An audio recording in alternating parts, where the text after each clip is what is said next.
Յորջան Կասկադ 60 ամիս փուլային վճարում բազմաթիվ առավելություններ։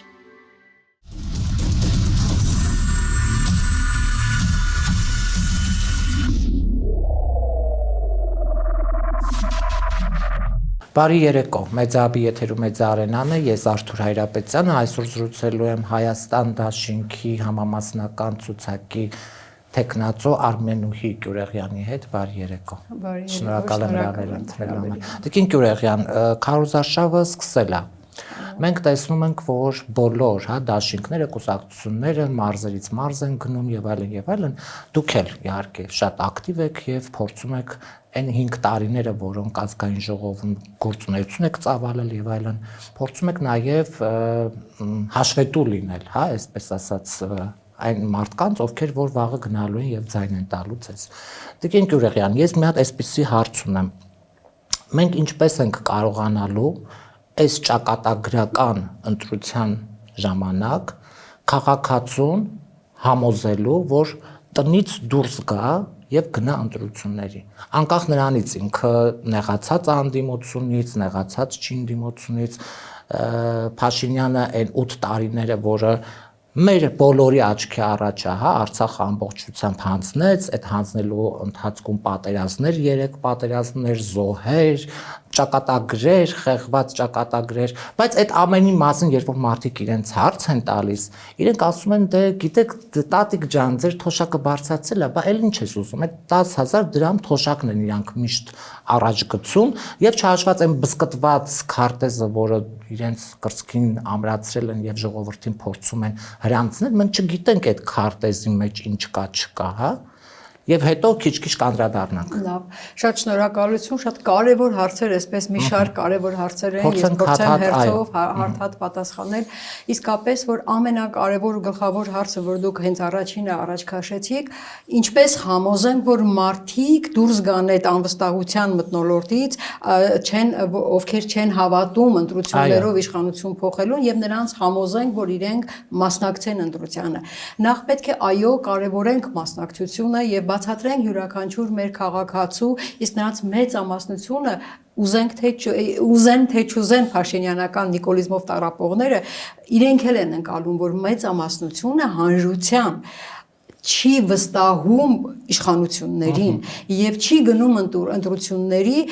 միգուցե նաեւ համարժեք ընդդիմադիր մյուս կողմը չի տեսնում, բայց այն, որ չի վստահում, դա արդեն ակնհայտ գրանցված փաստարկ է եւ մենք պետք է բացատրենք քաղաքացիներին, որ իրենց չմասնակցությունը դա նույնն է, թե որ մասնակցեն եւ գնան Նիկոլին ձայն տան։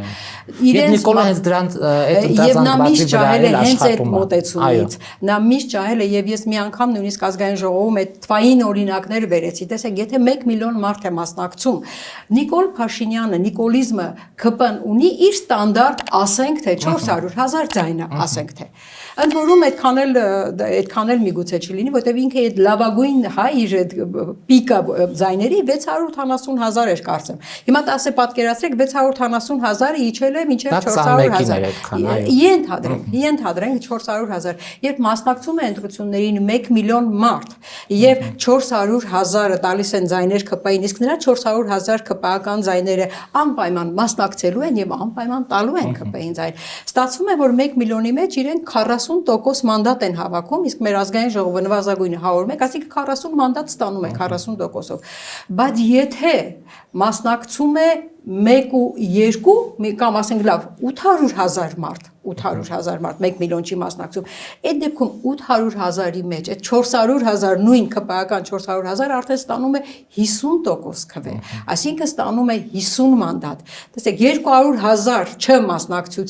չմասնակցությունը ավելացրեց 10 հատով այդ պարզ թվաբանության մեջ ԿՊ-ի մանդատները, եթե մասնակցում են, բայց նորից որևէ մեկին ձայն չեն տալիս, ասենք էլի 1 միլիոն է, բայց գնաց 800-ը ձայն տվեց, 200-ը անվավեր։ Միևնույն է, այդ անվավերը որևէ կերպ տոկոսի վրա չի ազդելու եւ նորից հաշվարկը գնալու է 800-ի թվաբանությամբ եւ արդյունքում նորից 400,000 մանդատը քվեն պետք է բերի 50 մանդատ, 50%։ Այնպես որ սիրելի քաղաքացիներ, մենք պետք է հասկանանք, որ եթե ուզում ենք, որ մենք այս ապիկար, այս պետականական, այս ոչ ազգային դավաճան իշխանություններից ազատվել, երկիրը փրկել այս մարտահրավերներից, մենք ուզենք թե չուզենք, մենք պետք է մասնակցենք։ Սիրելի քաղաքացիներ, ձեր յուրաքանչյուրի ձայնը շատ կարևոր է եւ պետք է անպայման մասնակցենք։ Մասնակցության համար, որպեսզի դու համոզես նաեւ մասնակցել, դու պետք է բացատրես ինչ ունենք եւ ինչ ենք առաջարկում։ Մինչեւ այս համեմատությունը քաղաքացին չտեսնի, ինչ ունենք եւ ինչ ենք առաջարկում։ Այդ համեմատությունը չտեսնի, նա էլի չի վստահելու։ Իսկ մենք համեմատելու ցավոք սրտի շատ բաներ ունենք։ Ցավոք սրտի եմ ասում ինչու, որովհետեւ նախ այն մարդիկ, ովքեր որ այդ 650-700 հազարը ձայն էին տվել, նրանք ձայն էին տվել լսելով Փաշինյանին, ԿՊ-ին եւ նրանց խոստումները եւ հավատալով այդ խոստումներին, մերժելով նախկին իշխանություններին։ Իսկ ինչ արեցին այս իշխանությունները, խաբեցին ժողովրդին, սուտ խոստումներ տվեցին եւ արդյունքում մենք իրենց խոստումներից 170 շրջված պատկեր ունենք իրենց խոստումներից, ամենապարզ խոստումներից սկսած։ Իրենք ամեն օրես 5 տարի թմկահարում էին, հիշում եք, 300 դպրոց, 500 մանկապարտեզ։ Ու երբ որ ես համառորեն, երևի հետևելիք եք, համառորեն իրենց անընդհատ 6 ամիսը 1 տարին 1 ասում եք տվեք այն դպրոցների ցանկը, որոնք այդ ծրագրի շրջանակում արդեն կառուցել եք եւ ոչ թե թիվը տվեք, այլ հատ նշեք որ դպրոցներն են։ Սկզբում թիվ էին տալիս, ես ասացի ոչ, ես պահանջում եմ հատ ինչու, որովհետեւ թիվ տալը մի բան է, պատասխանատվությունից հեռու է պահում իրենց, բայց երբ հստակ փորձեցի, պահանջեցի բոլոր դպրոցները ցուցակով նշել։ Իրենք վերջապես ընդամենը այս տարվա 26 թվականի, այսինքն երբ որ իրենց ծրագիրը արդեն ավարտվել է, որտեղ ծրագիրը կոչվում է մինչև 26 թվականը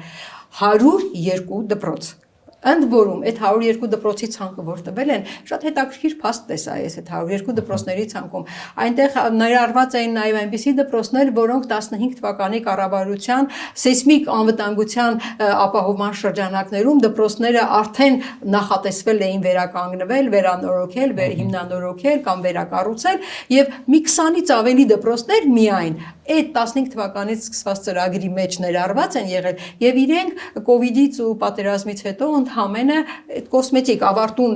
գործերն են արել եւ այդ վերագրել են իրենց իշխանության օրոք ավարտած դպրոցների ցանկ լավ թեկուս 102-ն ուր 300 ուր եւ եթե 102-ը կառուցել են այդպես թմկահարում են, ապա քանիսն են փակելու, քանիսն են պատրաստվում փակվել արդեն նրանք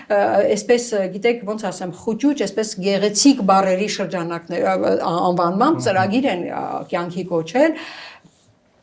որակյալ կրթության ապահովման ծրագիր եւ այդ որակյալ կրթության ապահովման ծրագրի շրջանակներում ներառել են 232 դպրոց, որից 3-ը հետո դուրս է եկել, 229 դպրոց, որոնք իբր թե այդ ծրագրով պետք է ապահովեն, որոնցում պետք է ապահովեն որակյալ կրթություն եւ գիտեք ինչն է հետաքրքիր 229 դպրոցների մեծ մասը Շիրակի, Լոռու, Սյունիքի մարզի սահմանամերձ ու սահմանապահ գյուղերի դպրոցներն են եւ երբ հարցնում ենք ինչ է կա, ես ինքս անձամբ գրել եմ, ինչ է կարել այս դպրոցներում որակյալ կրթություն ապահովելու ուղղությամբ այս տարիների ընթացքում շատ հետաքրքիր պատասխան եմ ստացել 300 դպրոց 500 մանկապարտեզ ծրագիր ինչ կապ ունի 300 այդ 229 դպրոցից եւ ոչ մեկը չկա եւ այդ 300 դպրոցի ծրագրի ցանկում եւ նորից ուսուցիչների ատեստավորման ծրագիր այսինքն իրենք համընդհանուր իրենց ամբողջ ծրագիրը այդ դպրոցների հետ են կապել բայց դպրոցները իրականում դրանք են սահմանամերձ ու սահմանապահ գյուղերի դպրոցներն են որոնք պետք է փակվեն ինչու եմ այսպես հստակ ասում, որովհետև այդ դպրոցների աշակերտներին, ուսուցիչներին, կոլեկտիվներին արդեն մի մասին հրահանգված է, մի մասը արդեն նրանք պետք է գնան կողքի դպրոցներ։ Այսինքն ոչ ամբողջական կազմով, որովհետև մարդիկ մնում են նաև գործազուրկ։ Այսինքն այն բնակավայրը, որը ուներ, ասենք 60 աշակերտանոց դպրոց, այդ բնակավայրի 60 աշակերտներին տեղափոխում են իբր թե ամեն օր տրանսպորտով, թեկուս ամեն օր տրանսպորտով։ Նրանք տեղափոխելու են նախ կողքի դպրոց, կողքի գյուղ, կողքի բնակավայր, այսինքն այդ 60 աշակերտ ունեցող դպրոցի բնակավայրը դպրոց չի ունենալու։ Իսկ դա արդեն դա արդեն կողմնորոշելու է մարդկանց արտագաղթելու իրենց գյուղից։ Սահմանապահ գյուղերը դատարկելը էլ ոնց է լինում։ Հենց դա է այդ ծրագիրը։ Եթե չկա դպրոց, ծնողներն են, իսկ գիտենք, որ մենք մեր ժողովուրդը շատ է կարևորում կրթությունը, ծնողները իրենց երեխայի կրթությունն ապահովելու համար իրենք արդեն ուզեն թե չուզեն, կամա թե ակամա առանց հետել սահմանամերձ սահմանապահ գյուղերը դժվար կացության մեջ գտնվող գյուղեր են, պիտի արտագաղթեն, բայ մարզերը դատարկելը ոնց է լինում։ Կամ էլ ոնց է լինում ձեր խաղաղությունը, որ եթե դուք ուզում եք խաղաղություն ապահովել, նշանակում է առաջին հերթին այդ բնակավայրերում բնակչություն պետք է պահեք, իսկ բնակչություն պահել առաջին հերթին մանկապարտեզով ու դպրոցով է։ Հիմա այդ 300 դպրոց 500 մանկապարտեզ ծրագրում չկա ոչ մի սահմանամերձ գյուղ, չկա ոչ մի սահմանապահ գյուղ, եւ սրանով հանդերձ ես անընդհատ խոսում եմ նաեւ 300,000 ադրբեջանցիների Հայաստանում բնակվելու ադրբեջանական պահանջի մասին, որի մասին բազմաթիվ անգամ Ալիևը ինքն է բարձրացրել։ Այսինքն ես կարող եմ, չէ՞, ողջամիտ կասկած ունենալ, որ այդ դպրոցները, այդ մարզերի գյուղերը դատարկվում են, որպեսզի ադրբեջանցիների համար տեղ ապահովեն։ Մարզային բուհերը փակվում են, բայ էլ ոնց է լինում կրթական համակարգը քանդելը։ Օրենք ընդունեցին բարձրագույն կրթության եւ գիտության մասին օրենք, որտեղ հստակ սևով սպիտակի վրա գրեցին եւ իրենք ԿՊ մեծամասնությամբ ընդունեցին։ Տեսեք, հոդվածը ասում է բուհը կարող է գործել, եթե ունի լիցենզա հավատարմագրում։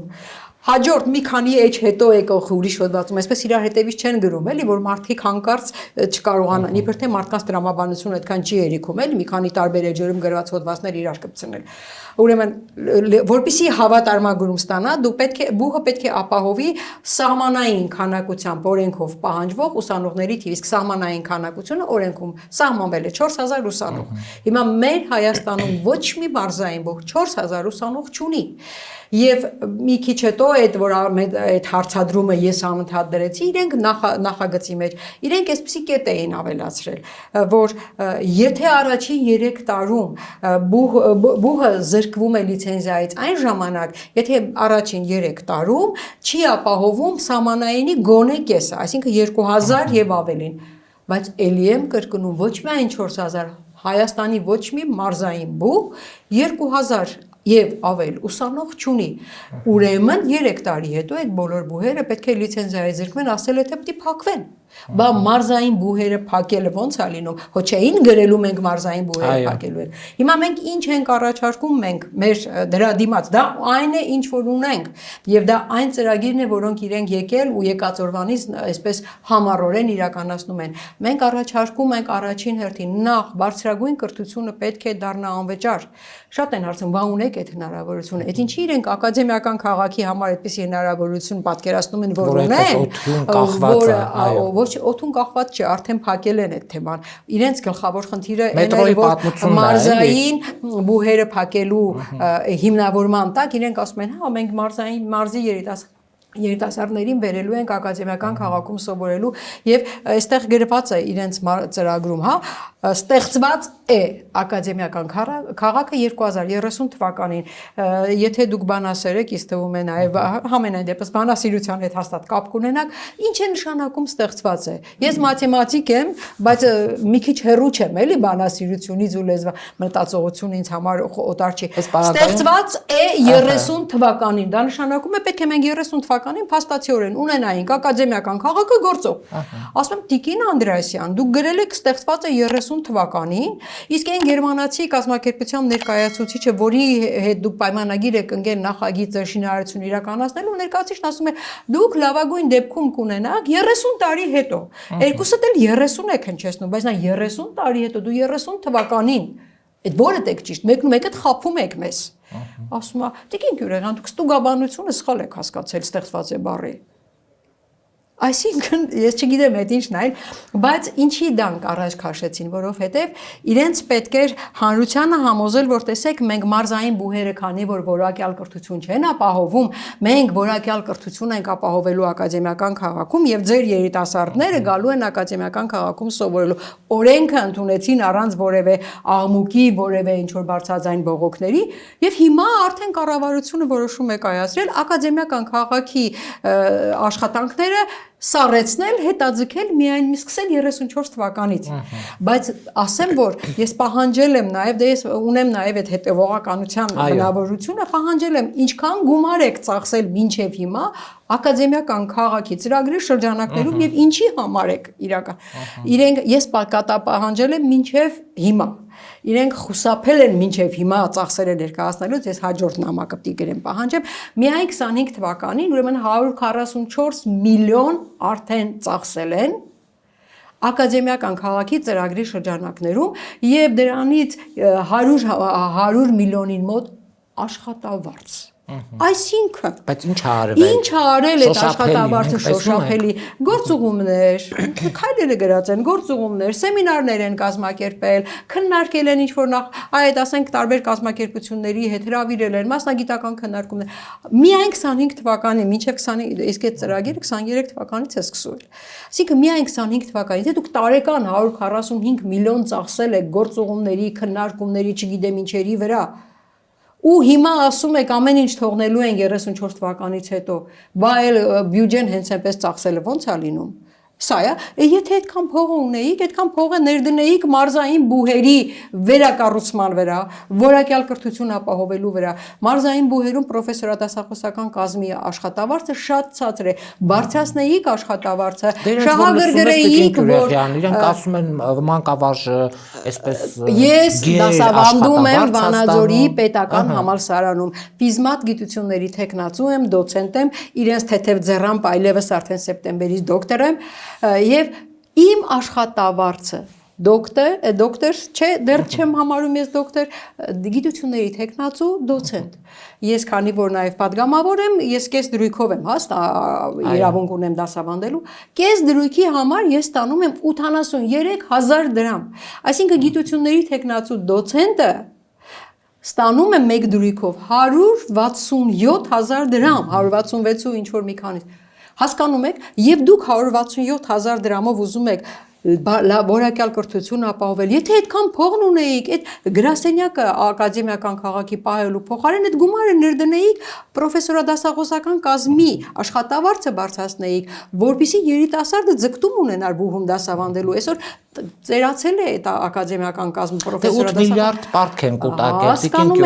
8 միլիարդը իրանք պետքա գոնե ինչ-որ տեղ ասեն, որ ակադեմիական քաղաք են կառուցել գնալ գալու։ 8 միլիարդը ինչ է կարել, զատո ասֆալտ են կարել։ Իրանց ասածը զատո ասֆալտը, ինչ ասում ենք,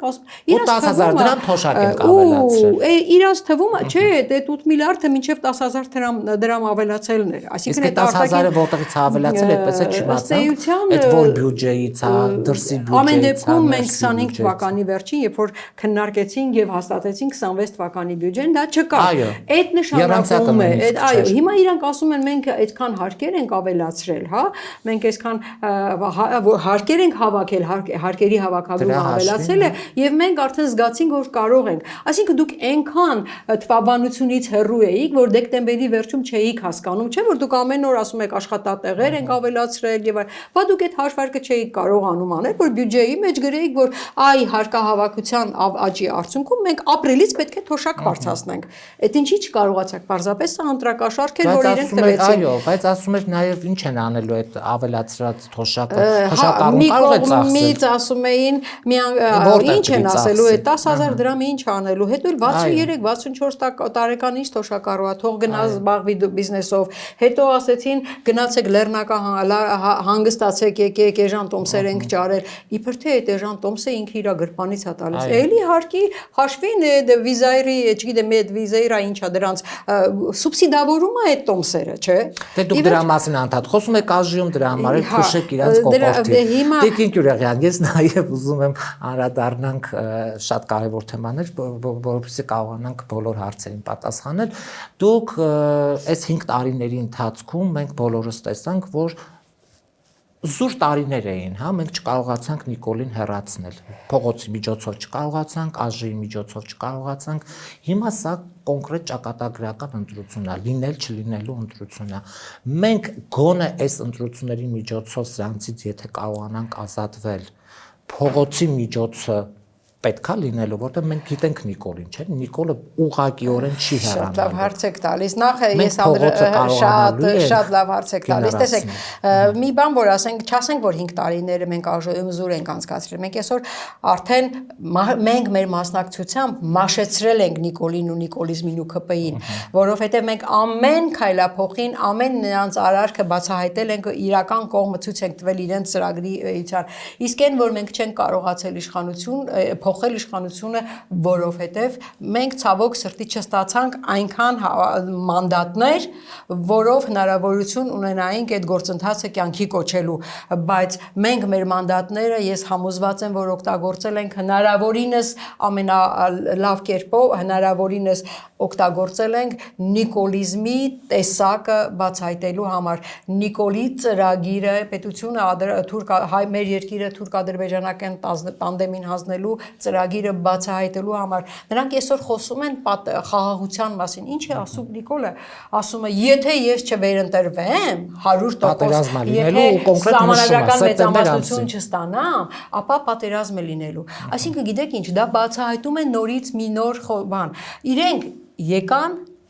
եւ ամեն ինչ արեցին որ պատերազմ սկսվի։ Ես ասել եմ ու ելի եմ ասում։ Իրանք սադրեցին եւ հիմա մինչեւ հիմա սադրում են, որ պատերազմ, դա իրենց ծրագիրն էր։ Պատերազմ արեցին։ Ամեն ինչ արեցին, որ պատերազմ հրահրվի։ Պատերազմում ամեն ինչ արեցին, որ հրադադարը օր ավելի ուշ կրկնվի, որպեսզի զոհերը շատ լինեն, որպեսզի իրենց ասած չէ ինքներ ասում առանց այս զոհերի էլ մենք կարող ենք այս նույն իրավիճակը լինել, բայց մեզ կասեին դավաճան, մենք պետք է Շուշին հանձնենք։ Այսինքն նրանք ամեն ինչ արեցին պատերազմը սկսի, ոչինչ չարեցին, որ շուտ հրադադար լինի։ Ամեն ինչ արեցին, որ թուրքական, ադրբեջանական զորքը գա եւ գրավի այն տարածքներ, այսօր սահմանները, մեր սահմաններում, մեր սուվերեն տարածքի սահմաններում մտնի են իրենց քարտեզի վրա, նույնիսկ ամբողջական չէ։ Ադրբեջանցիները բնակարել են, խաղաղություն, այդ զույգը իրենք շատ լավ են օգտագործում։ Հիմա դրանով արդյունքում այսօր մեր ժողովրդին կանգնեցրել են իփաստի առաջ, որ մենք ունենք հազարավոր երիտասարդների զոհեր, ավելի մեծ քանակությամբ երիտասարդ վիրավորներ պատերազմից, հա, եւ դա դարձրեցին վախեցնելու գործիք։ Եվ դա հիմա գործում են, այ եթե դուք ինձ չընտրեք, այդ պատերազմը հիշեք։ Բայց Տիկին Գյուղեղյան, մենք ինչպես կարող ենք բացատրել ընտրողներին, ովքեր որ օրինակ ասում են խաղաղություն։ Լավ, եթե այդ խաղաղությունը սեղանի վրա կա, ես այդ հարցը բազմիցս եմ հա տալիս, ինչ կարևոր է Նիկոլը կլինի իշխանություն, թե դուք կլինեք։ Շատ լավ ասեցիք, եթե այդ խաղաղությունը կա սեղանի վրա։ Գրպանում չի, որ ինքը իր հետ անելու է։ Ինչ խաղաղություն է, որ մեկ անձից է կախված։ Դա խաղաղություն չի, դրա անունը կապիտուլյացիա է։ Այդ դա պետք է կարողանամ ժողովրդին հասկացնել։ Եթե դա խաղաղություն է եւ երկու երկրների միջև հարաբերությունների արդյունք է, ապա ինչի Ալիևը ամեն ինչ անում է, որ Նիկոլը վերընտրվի։ Այդ ինչու։ Այդ ամենապարզ հարցն է։ Եթե դա իրապես գոյություն ունեցող երկու երկրների հարաբերությունների արդյունքում արդեն ձեռք բերած խաղաղություն է, ապա ինչ կապ ունի Նիկոլն է, թե Պողոսն է, թե Պետրոսն է։ Ուրեմն դա խաղաղություն չի, դա կապիտուլյացիա է։ Եվ սա է, որ մենք պետք է մեր ժողովրդին հասցնենք, եւ մեր ժողովուրդը արդեն շատ լավ հասկացել է։ Ընդամենը 3 Արսեն Թորոսյանը երբ որ դուրս էր եկել փողոց, քաղաքացին ուղիղ հարց տվեց, ասեց այդ քարտեզը, որը այդպես կրծքիդ ամրացրած քայլում ես փողոցում, չէ՞ որ այդ քարտեզի ամբողջական տարածքն էլ նույնիսկ այս պահին մերը չի, 200 քառակուսի մետրը սուվերեն մեր տարածքում այդ ադրբեջանական զորքը նստած է, ինչ է ասում, ասում է, հա մենք ասում ենք, որ վերընտրվենք, մենք սահմանագծման, սահմանազատման միջոցով մենք դրանք հետ ենք բերելու, այսինքն դուք որ բանակցային գործընթաց չեք կարողանում իրականացնել, դուք որ այդ բանակցային փորձը չունեք, դեռ ունեք, այսինքն շատ ունեք փորձ երկիրը հանձնելու բանակցությունների արդյունքում։ Այսինքն դուք տվեցիք, հիմա այդ ո՞նց եղավ որ ձեր 200 քառակուսին առանց պատերազմի բանակցություններով դուք կարող եք հետ բերել։ Իսկ եթե ուրիշը գա իշխանության, իրավունք չունի բարձրաձայնելու Արցախահայերի հետ վերադարձի իրավունքի մասին, բարձրաձայնելու, որովհետև դա կարող է պատերազմի բերել։ Այսինքն դուք մեր տարածքները ձեր հնարավորություններով կարողանալու եք հետ բերել առանց պատերազմի բանակցություններով, իսկ ուրիշը չի կարող այստեղ որ ուրեմն դուք ինչ բանավոր պայմանավորվածություններ ունեք։ Սա մի անգամից պարզ, այսինքն դուք ունեք բանավոր պայմանավորվածություններ ադրբեջանական կողմի հետ, եւ հետո ադրբեջանական կողմը, թուրքական կողմը, որ ձեզ այսպես խոստացել է բանակցություններ, երբևէ բարձրաձայնել է, հրաժարվել է իր ծրագրից մեկ հայ թողնենք Էնել թանգարանի համար։ Ես մի անգամ իմ ելույթում ասեցի, արդյունքում հենց դիմելով ԿՊ-ին ասեցի, վերջում դուք հասկանում եք, որ դուք կանգնելու եք իրար միս ուտելու արփաստի առաջ, դուք իրար միս եք ուտելու հասկանալու համար, թե ով է մնալու ձեզնից այդ միակ թանգարանային նմուշը, դուք ես ինչ եք անում մեր երկիրը, սա է իրանց պատկերը, եւ խոսել խաղաղության մասին եւ այդ խաղաղությունը կապել մեկ անձի հետ, դա ուղղակի աբսուրդ է, ավելի լավ, քան պատերազմի մասին խոսել, էլ ուրիշ տարբերակ չկա։ Այսինքն դուք բանակցել եք, դուք մինչև հիմա բանակցության արդյունքում ժողովրդի գլխին բերել եք պատերազմ, ժողովրդին բերել եք փաստի առաջ է կանգնացել հազարավոր զոհեր, հազարավոր վիրավորներ, որպիսի օգտագործեք այդ ցավը, դուք ցավեցրել եք ժողովրդին պատերազմով, զոհերով ու վիրավորներով, եւ հիմա անընդհատ այդ ցավը օգտագործում եք, սեղմում եք այդ ցավին ու ասում եք, այս նոր զիջումն էլ անենք, այս նոր զիջումն էլ անենք։ Քանի որ Տիկին Գյուրեղյան, Նիկոլը թե ազգային ժողովի բարձր ամբիոնից, թե իր առանձին ասուլիսներում, ինքը իր բոլոր տեղերում, երբ որ խոսում է, ինքը ինքնախոստովանական ցուցմունք է տալիս, կոնկրետ։ Արցախը Հայաստան էր եւ վերջին Արցախը մերը չէր, եթե Արցախը մերը չէր, հայերը այնտեղ ինչ գործում էին, եթե Արցախը մերը չէր, ինչու էր հրահանգում գնալ պատերազմ այդ բուշլատները։ Այսինքն դու դրթում էիր նաեւ, չէ՞, որ այդ մարդիկ գնային եւ զոհեն, որ ցավը շատ լինի ու այս ամբողջ ինքնախոստովանական ցուցմունքները, երբ որ հատորներ են կազմելու եւ կազմել են այլևս, այս մարդը նաեւ մի ուրիշ բան է, հա, ասում է նայեք օրինակ Սյունիքում, երբ որ քարոզարշավը սկսեց, դա իմ համար շատ մտահոգիչ էր, որովհետև Սյունիքը երբեք չի հանձնվելու, չէ, երբեք չենք տալու։ Սյունիքը դա մեր նժդեհական ինչ-որ այսպիսի բաներ էր փորձում խոսել, հուզվել էր դու ես որոշում եւ այլն, այդ իր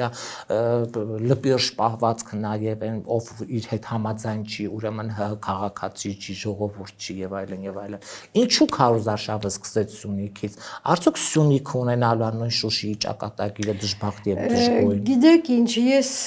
ճիշտն ասած չեմ, որովհետեւ սրանք ուզում դրա մասին խոսել, բայց ես այս տարիների փորձին ցույց է տվել, որ ԿՊ-ն Նիկոլը ոչ մի բառ, ոչ մի քայլ հենց այնպես չեն անում արտահայտում։ Ոչինչ պատահական չէ։ Հիշում եք նա եկավ հենց ամենասկիզբը մենք իրենք սպիտակ էին, մենք սև էինք։ Ժողովրդին թվում էր, որ այդ սպիտակությունը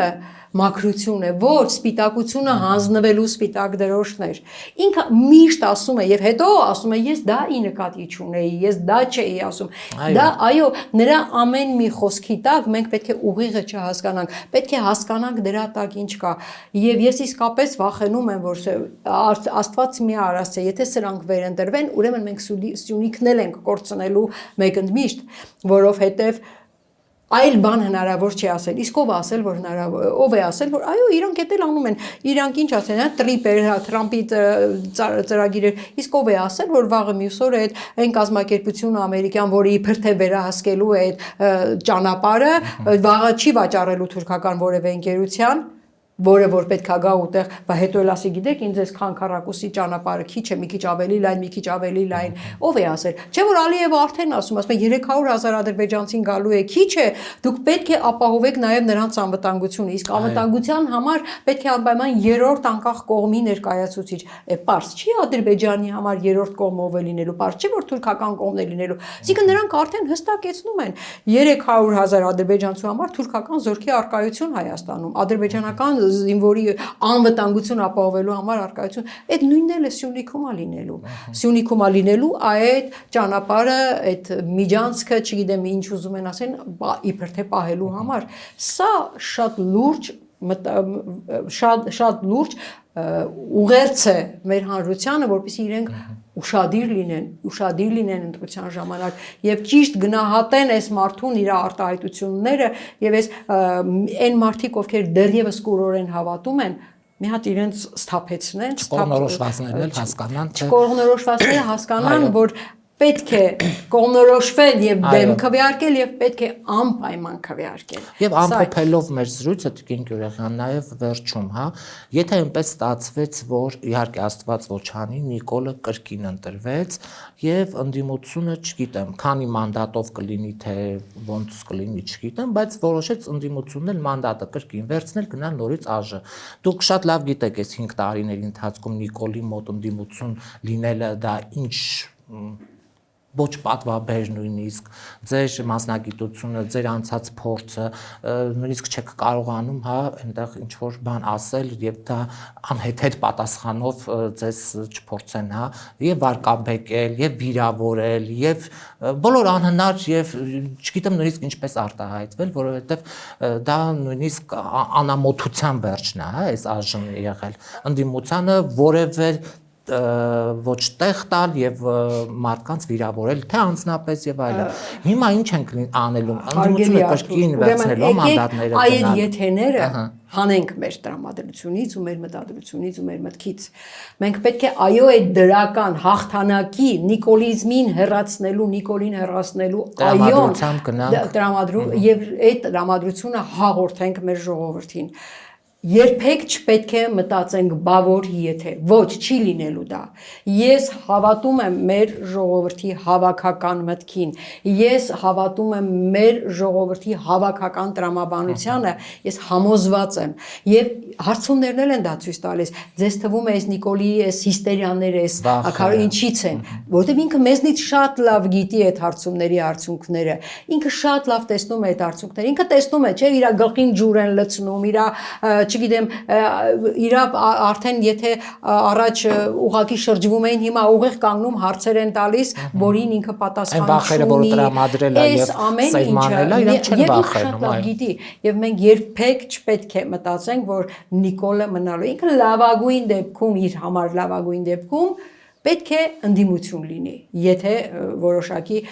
մենք այդ տրամաբանությամբ ենք գնալու։ Ես իհարկե համոզված եմ, որ Նիկոլը իր պարտությունը այսպես հեշտությամբ չի ընդունելու։ Դա մի ուրիշ բան է։ Ինքը որ պարտվելու է դա միանշանակ է եւ մեր բոլոր հարցումները եւ վերջո գիտեք ինչ երբ որ ընդդիմությունը գնում է քարոզարշավի դիմում է հանրությանը դա չի ասում օրինակ կոնկրետ մենք ասում ենք այո մասնակցեք ընտրությանը այո ընտրեք ընդդիմությանը ընտրեք այն ուժին ով ունի հստակ մարտահրավերների ձեռքերը հանելու ծրագիր ունի այնպիսի թիմ որ իր փորձառությամբ կարող է այս վիճակից հանել երկիրը բայց մենք երբեք չենք ասում հա կոնկրետ միայն մեզ լավ մեզ չեք վստահում այն մյուս ընդդիմադիրին ազգային այն մյուս պետականամետ ընդդիմադիրին իսկ որ 3-4 ընդդիմադիր ուժերը միասին բոլոր հնարավոր հարցումներով ավելի շատ ձայներ են հավաքելու դա ոչ միայն մենք գիտենք ոչ միայն ժողովուրդը գիտի այլ նաև Նիկոլը գիտի եւ դրա համար մեր խնդիրը այսօր մասնակցությունը ապահովելն է եւ ես համոզված եմ որ այդ մասնակցությունը այս արդյունքը բերելու է ուրիշ բան որ Նիկոլը հեշտ չի հանձնելու ինքը հեշտ չի ընդունելու իր պարտությունը այն որ պարտվելու է դա ինքն էլ գիտի մենք էլ գիտենք հանրությունն էլ գիտի մենք պետք է ուղղակի պատրաստ լինել այո մենք պետք է պատրաստ լինենք մենք հոգեբանորեն պետք է պատրաստ լինենք որ Նիկոլը ամեն ինչ անել ես չեմ էլ մեղա բայց չեմ էլ կարող բացառում որ կարող է ինքը խնդրի իր եղբայր այդ խաղաղության կողմնակից բարեկամի 1-2-3 տեղ ինչ որ առիթ սարքեք պատերազմի վախ առաջ եւ այլն հասկանում եք նույնիսկ իրենք հիշում եք չգիտեմ դուք ուշադրություն դարձրեք թե չէ ընտրական օրենսգրքում վերես փոփոխության այս ուժը ինչ էր անում փոփոխություն որտեղ ասում էր այ եթե երեկոյան ժամը 8-ից հետո ընտրություններից հետո երկրում արտակարգ իրավիճակ լինի ապա ընտրությունների արդյունքները պետք է չեղարկել նորից ընտրություն ես էլի երևի իմ մեծ աղմուկի արդյունքում արդեն հասարակական կազմակերպություններն էլ մեծ աղմուկ բարձր այդ կետը հանեցինք այսինքն ինքը ի՞նչ է նշանակում։ Մարդիկ գնացել են ընտրության, ասում դուք 8-ից հետո շատ լավ հարցումների արդյունքում դուք արդեն կտեսնեք, դուք անցել եք թե հենց զգաք որ չեք անցել, դուք արտակարգ իրավիճակ որևէ տեղ սարքեք։ Ուրիշ բան չլինի ձեր եղբայր Ալիևին, կասեք մի բան կանի։ Եվ ինչ, արդյունքը դուք չեղյալ եք հայտարարելու, հասկանում եք, սրանք այսօր ընտրական օրենսգրքով իրենք ամեն ինչ արել են, դիտորդական առաքելությունների, ԶԼՄ-ների, հեռարձակումները փակելու, սահմանափակելու եւ այդ բոլոր լիազորությունները տվել են ՀՌՀ-ին, տվել են ԿՀ-ին, հա, այսինքն ինչ է նշանակում կենտրոնական ընտրական հանձնաժողովին ասում եք դիտորդական առաքելությունը փակի, եթե ինչ որ անվստահություն է տեսնում նրա գործունեության մեջ ԿՀ-ի նախագահ Հովակիմյանին, ով ինքը իր ընտրության ժամանակ ամենամեծ օրենսդրական խախտումն արեց։ Ինքը իրեն ընտրեց, այսինքն մարդ, որ իրեն խախտելով ընտրվել է ԿՀ, հիմա նա պետք է պարզի որ փակի այն բոլոր դիտորդական առաքելությունները, այն ԶԼՄ-ները ՀՌՀ-ի, ով որ անաչառ գործունեություն կծավալը։ Այնպես որ միամիտ կլինի մտածել, որ իրենք ընտրությունների արդյունքները այսպես հեշտությամբ պետք է ընդունեն։ Եկեք թիմ ընտրությունները նայենք։ Ինչ արեցին Ալավերդում ոստիկանությունը շրջափակեց Ալավերդու քաղաքապետարանի շենք, որպեսզի ավականին չմտնի նիստի։ Իրենք իրենցով այսպես մի հոգի թռած ավականով նիստ արեցին, քաղաքապետ փոխեցին, Վանաձորում ընդդիմադիր ուժի ներկայացին կալանավորեցին, մինչև որս այդ գործը Գյումրիում, Թալինում, Փարաքարում վերջի վերջո սպանեցի, հասկանում եք, այսինքն նա ամեն ինչի ընդունակ է, իսկ այս պարագայում ընդդիմությունը պատրաստ է այդ հարձակումներին։ Իհարկե, մենք պատրաստ ենք, այո, եթե պետք լինի նաև, այո, մենք եթե պետք լինի ժողովուրդը ինքը իր քվեի տեր է կանգնելու։ Մենք էլի եմ ասում, մենք չենք ասում, մենք պետք է, չգիտեմ, այո, մենք պետք է մեր ընտրողներին կոչանենք տեր կանգնել իրենց քվեին։ Սա է ամենակարևորը։ Եվ ամենակարևորը, եթե արդեն ժամանակն է, ես ուղղակի խնդրում եմ հնարավորություն տալ դիմել Ես ուզում եմ դիմել մեր հայրենակիցներին որպես կին, որպես 3 երեխաների մայր, որպես հարազատ եղբոր տղա 44-օրյանում կորցրած, որպես որդի կորցրած պատերազմում ոչ ոք ավելի լավ չգիտի կամ չի գնահատում խաղաղությունը, քան ես։ Ոչ ոք ավելի լավ չի պատկերացնում ինչ է նշանակում 3 երեխաներին մեծացնել նման երկրում, որը որ անհույս ու ազգային դավաճան կառավարություն է ունենալու, սիրելի մայրեր, սիրելի քույրեր, սիրելի թոշակառու տատիկներ, եթե դուք ուզում եք, որ ձեր երեխաները մնան մեր երկրում ու չարտագաղթեն ու դուք վաղը մյուս օրը միայնակ ծերություն չանեք, ուրեմն պետք է նիկոլիզմին հեռացնենք։ Եթե դուք ուզում եք, որ մեր երիտասարդները մնան ու իրենց ապագան մեր երկրի հետ կապեն, ուրեմն պետք է ընտրենք այնպիսի ղեկավար, որը տնտեսություն ղեկավարել գիտի, որը բանակցություններով խաղաղություն ապահովել գիտի, ով կարևորում է կրթությունը, ով կարևորում է առողջապահությունը, սիրելի մայրեր եւ քույրեր, այսինքն մեր երեխաները մեր երկրում ապրելու համար մենք պետք է անենք ամեն ինչ, իսկ մենք կանայք 52% եւ ավելի ընտրողներ ենք, բարձրագույն կրթություն ունեցողների 62 եւ ավելի տոկոսն ենք, մենք ուզում ենք, կարող ենք ու պարտավոր ենք մեր երկիրը հանել այս մարտահրավերներից եւ կանգնել այն ուժերի կողքին, ովքեր իզորու են դա անելու։ Միասին մենք դա կարող ենք։ Շնորհակալ եմ, առաջ Աստված։ Կհանդիպենք։